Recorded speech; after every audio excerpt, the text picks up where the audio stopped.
So solving equations like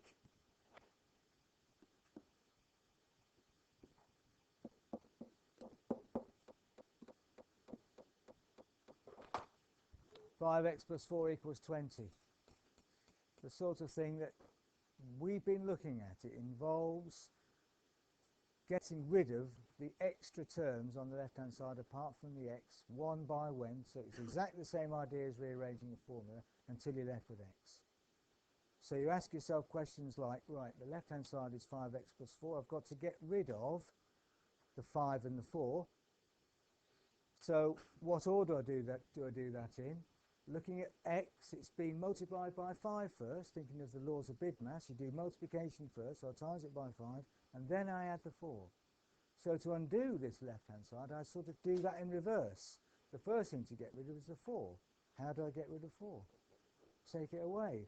If I take it away from the left-hand side, I must also take it from the right. So 5x equals 16. I've subtracted 4 from both sides. Now, what do I do to get x? If x has been times by 5, what to divide by 5 first? Let's have a look at the consequence of dividing by 5 first. Yes, of course you can, Jay. 5x plus 4 equals 16. So let's look at this. If I divide by 5, divide this by 5, I get x, because 5x divided by 5 is x. But I also have to divide this by 5 equals that divided by 5. Now, subtract 4/5 from both sides. X equals 16 over 5 minus 4 over 5. What's 16 minus 4? Not 20, 12. Because I subtracted. Thank you. Yeah, I was looking at the wrong one. 20 divided by 5. So 20 divided by 5 is 4. So it'll be 4 minus 4/5. How do I do 4 minus 4/5? Can it turn into a decimal? I have to have the common denominator. So what's 4 whole ones in terms of fifths?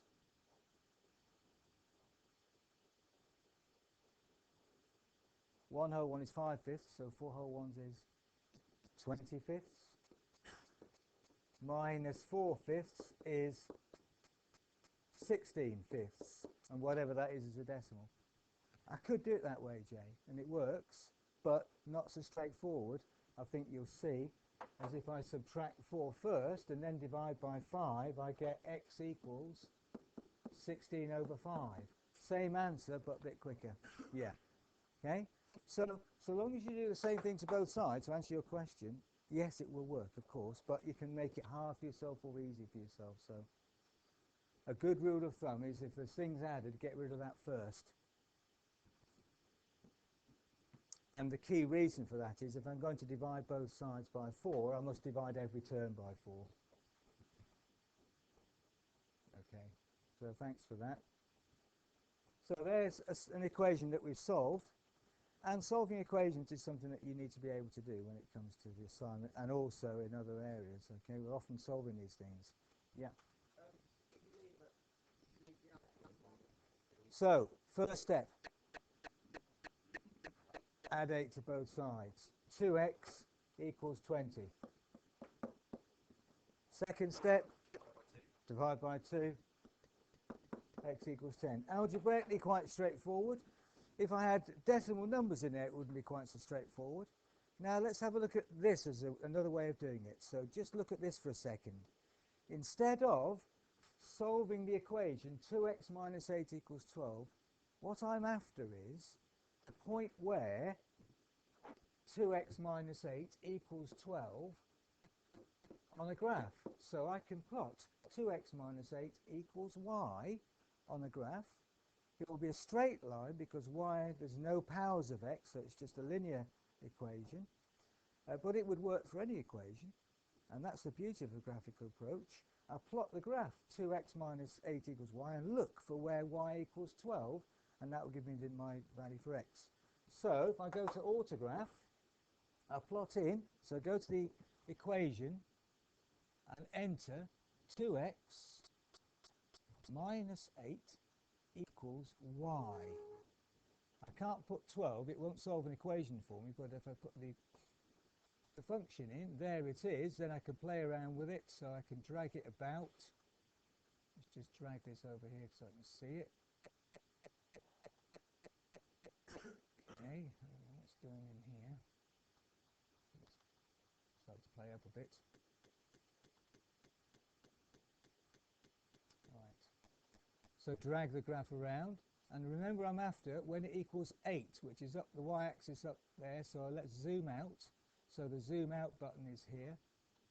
Zoom out on the graph, and I'm after where it's 12. So again, I can drag the graph around the pointer, so 12, go across from 12 when y equals 12 and down, and we see that x equals 10, which is what we had. Okay, so we can solve algebraically by plotting the function and then looking for a particular value. For example, let me just put this in here. So now let's have a look at this example. As we were saying a little bit earlier, what you do doesn't matter as long as you do the same thing to both sides. However, you can make it easy or hard for yourself. What would be a good thing to get rid of first? Right, the whole thing is divided by 2, so times both sides by 2, and then go from there, please. So if we look at it, we get this, okay? Multiplying both sides by 2, we get this line. That gets rid of the divide by 2 on the left, which is the point of it. And then add 4 to both sides to get this, and then divide both sides by 5. So we get x equals 16 over 5, same as we had in the first example. And again, I could plot the graph of y equals 5x minus 4 over 2.